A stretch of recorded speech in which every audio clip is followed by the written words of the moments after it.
Assalamualaikum warahmatullahi wabarakatuh.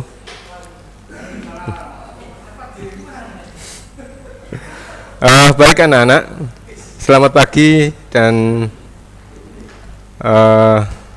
tentu hari ini semoga kalian sehat semuanya dan semuanya dalam limpahan berkah rahmat. Semoga keluarga juga lancar rezekinya, ya. Terima kasih. Baik anak-anak, untuk materi pertama sosiologi kita menggunakan untuk materi dari ESIS ini sosiologi kelas 11, ya. Semoga dapat mengikuti pelajaran ini dengan seksama dan nanti kalau ada pertanyaan bisa diajukan baik melalui Google Classroom atau WA pribadi, ya. Nah, di bab pertama ini untuk sosiologi adalah kelompok sosial di masyarakat, ya. Tujuan pembelajarannya mendeskripsikan dasar-dasar pembentukan kelompok sosial, kemudian mengidentifikasi berbagai bentuk dan jenis, kemudian memahami karakteristik khusus atau partikularisme dan eksklusivisme kelompok.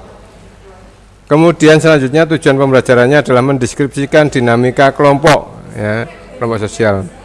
Kemudian memahami pola hubungan antar kelompok dalam masyarakat.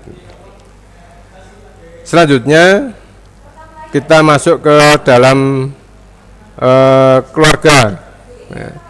Adalah salah satu bentuk kelompok sosial. Di dalam keluarga ini kita dilahirkan dan dibesarkan. Jadi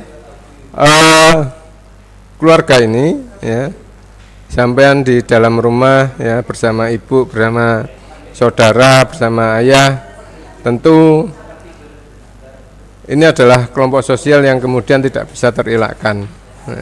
Dan kemudian pendidikan pertama dalam anak adalah di keluarga. Selanjutnya memasuki dasar-dasar pembentukan kelompok sosial.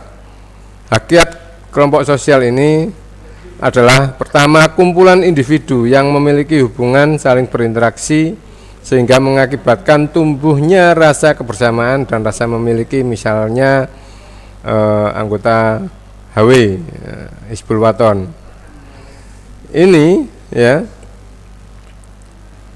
masuk dalam kelompok sosial, ya. Antara anggotanya memiliki interaksi dan kemudian memiliki tumbuh rasa kebersamaan dan rasa memiliki, ya, bagaimana kemudian organisasinya ini bisa berjalan dengan baik. Yang kedua, syarat dan ciri kelompok terbentuknya kelompok sosial. Yang pertama, menurut Surjono Sukanto, ini adalah adanya kesadaran sebagai bagian dari kelompok yang bersangkutan. Ada hubungan timbal balik, ya. Jadi yang pertama adalah syarat kelompok sosial ini adalah kesadaran sebagai bagian dari kelompok. Jadi tidak boleh kemudian ketika ada kelompok mengaku sebagai satu kelompok terus kemudian tidak ada kesadaran. Kemudian yang kedua adalah ada hubungan timbal balik antara anggota yang satu dengan yang lain, ya. Jadi dalam kelompok ini bisa diartikan bahwa saling mengisi, saling, dari timbal balik ini kemudian bisa. Kemudian yang terakhir adalah ada satu faktor pengikat. Kalau kemudian sudah menjadi bagian dari satu kelompok, maka dia harus ada rasa pengikatnya, ya, untuk memiliki, menyukseskan visi misi dan lain-lain bersama untuk anggota-anggota kelompok. Nah, itu syarat dan ciri, ya. Kemudian ciri kelompok sosial yang pertama adalah kelompok sosial satu kesatuan yang nyata. Kalau sudah ngomong satu kelompok, ya berarti satu kesatuannya yang nyata, tidak boleh kemudian hanya khayalan saja. Kemudian tiap anggota kelompok sosial merasa memiliki kepentingan yang sama. Kepentingannya apa? Ya menyukseskan visi misi kelompok itu. Tidak boleh kemudian kelompok itu sudah memiliki visi misi, kemudian yang satu ke sana, yang satu ke sini. Nah, tidak boleh. Yang ketiga, tiap kelompok sosial memiliki struktur sosial yang dalam hal ini memiliki kedudukan tertentu. Yang keempat, tiap anggota kelompok sosial memiliki peran yang berbeda. Kemudian terakhir adalah tiap kelompok sosial memiliki norma-norma kelakuan yang mengatur peran anggota. Jadi dalam kelompok itu mesti ada pembagian tugas, ya. Pembagian tugas, ada yang ketua, ada yang sekretaris, ada yang bendahara, ada yang bagian administrasi, ada yang bagian ya lain-lain itu. Proses selanjutnya adalah proses dan faktor pembentukan kelompok sosial.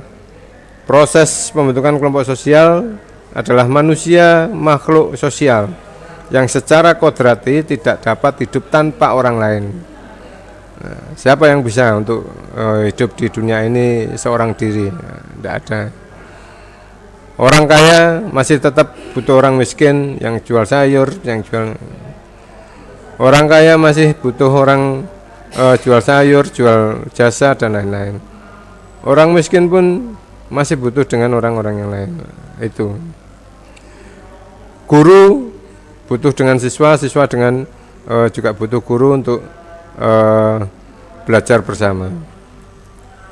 Faktor pembentuk kelompok sosial, ya. Kepentingan yang sama, pertalian darah, kemudian daerah atau wilayah. Faktor pembentuk kelompok sosial ini ya, banyak macamnya. Ya. Ada yang kepentingannya karena sama, misalkan kepentingannya pengen pintar bersama, maka dia membentuk kelompok belajar. Kemudian pertalian darah atau keturunan yang sama, ya, ini keluarga keturunannya. Kalau kemudian pertalian darah ini berarti keturunan. Yang selanjutnya daerah atau wilayah, karena sama-sama merantau maka bikin kelompok perantauan asli Lamongan, nah, begitu. Kemudian berbagai bentuk jenis kelompok kepentingan di masyarakat. Emil Durkheim membagi kelompok sosial menjadi dua, yaitu kelompok sosial yang didasarkan pada solidaritas mekanik dan yang didasarkan pada solidaritas organik. Maksudnya apa ini solidaritas mekanik dan yang didasarkan pada solidaritas organik?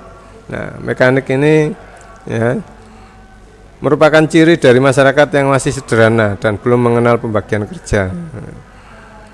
Kalau organik, ya solidaritas yang telah mengenal pembagian kerja. Nah, mekanik ini biasanya adalah suku Baduy. Nah, suku Baduy ini tidak mengenal, maka gotong royongnya yang kuat. Kalau petani ini organik, ya, organik ini sudah mengenal pembagian kerja, sampai bagian tanam, siapa yang bagian membajak sawah, dan nanti siapa yang memanen. Nah, saya kira itu untuk materi pertama di jam pertama ini di hari pertama setelah perkenalan kemarin, sehingga kalau ada hal yang perlu ditanyakan silakan ditanyakan baik lewat kolom komentar di GC atau di WA pribadi. Terima kasih. Mungkin itu saja yang